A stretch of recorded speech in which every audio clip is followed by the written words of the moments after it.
ndabasuje mu mwese abakurikiye Mananata TV 5. Mananata TV 5 ni ikinyamakuru kibagezaho amakuru asesenguye, ameze neza, afite umwimerere wayo ndetse ari kuba live. Ngewe ugiye kubagezaho amakuru nitwa Niyomugabo Alphonse. Mu nkurikirane amakuru yihariye kuri radio ya Iran ari kuvugwa niyitwa ry'umuyobozi mukuru wa Iran wamaze kwicwa ku itariki 20 Gashyantare 2026 mu gitero cyakozwe na Israel na hamwe na Leta Zunze Ubumwe za Amerika ku nyubako ya Itera, umurwa mukuru w'igihugu cya Iran.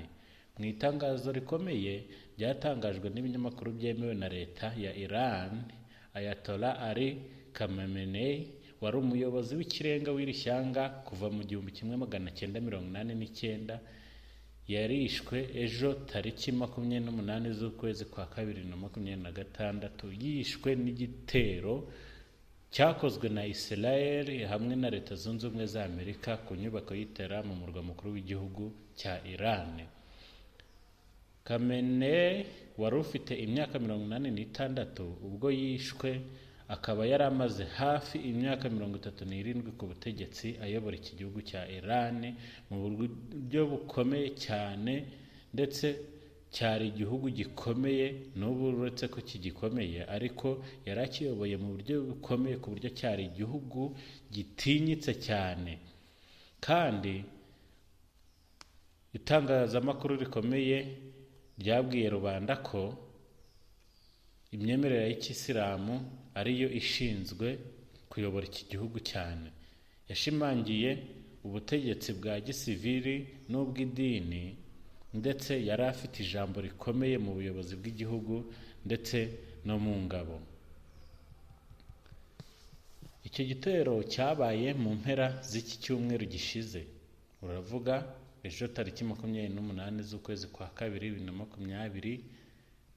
2026 mu bikorwa bya gisirikare Operation Epic 4, aho indege za gisirikare n'ibisasu byahererekanyijwe hagati ya Israel na Amerika byibasiye ibice bitandukanye bya Iran, by'umwihariko ahari ibiro by'abayobozi bakuru b'ibi bihugu.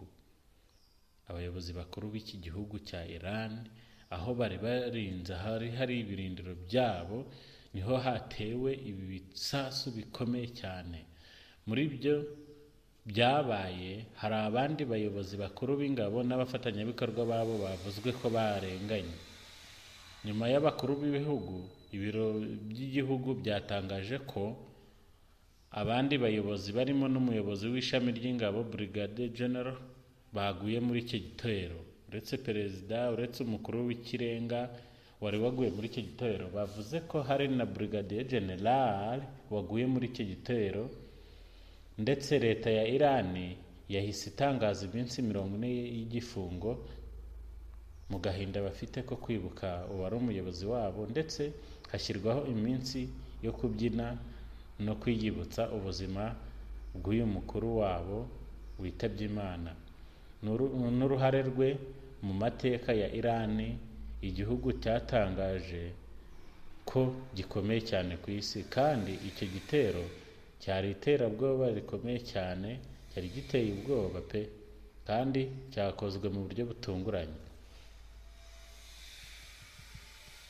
Impamvu nicyo bivuze mu karere, iki gihugu ndavuga Iran yari yaragiye mu mahanga, izwiho kudakunda ibihugu by'uburengerazuba cyane cyane Amerika na Israel, kubera ibitekerezo byabo ku bijyanye no kwishakamo imbaraga z'ubukungu, porogaramu y'ingufu za nucleaire n'ishoramari mu bihugu byo mu karere nka Lebanon, Syria na Iraq. Uyu muyobozi mukuru wa Iran witabye Imana yari icyitegererezo cya politike y'igihugu muri ubwo buryo.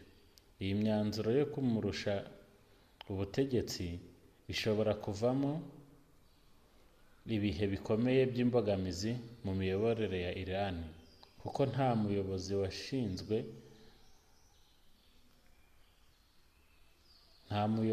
washyizwe ahagaragara nta muyobozi washyizwe ahagaragara nk'umusimbura byihuse, kandi hashobora kubaho urujijo mu nzego za gisirikare n'iza politiki.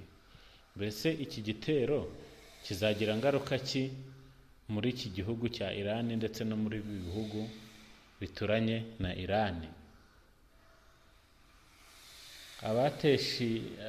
Abateshutse ku mugaragaro bashimangira ko iki ari igikorwa gihindura politiki y'akarere k'Abarabu n'iya Iran imbere, kikaba gishobora gutuma habaho ubushyamirane hagati y'ibihugu yaba ibyegereye Iran ndetse n'ibihugu bikomeye mu karere, bigatera n'ingaruka ku masoko y'ibikomoka kuri peteroli mu bihugu by'amajyepfo y'uburasirazuba bw'isi. Mu gusoza iyi nkuru rero, reka twerekane impinduka zikomeye mu butegetsi bwa Iran no ku rwego mpuzamahanga. Turakomeza kubakurikiranira iyi nkuru kugeza amakuru mashya runaka ari buze kuba agezweho ndetse n'impinduka ziraba zimaze kugerwaho. Murakoze gukurikirana Maranatha TV, naho ubutaha mwari kumwe nanjye Alphonse Niyomugabo. Mukomeze kugira ibihe byiza. Bye bye.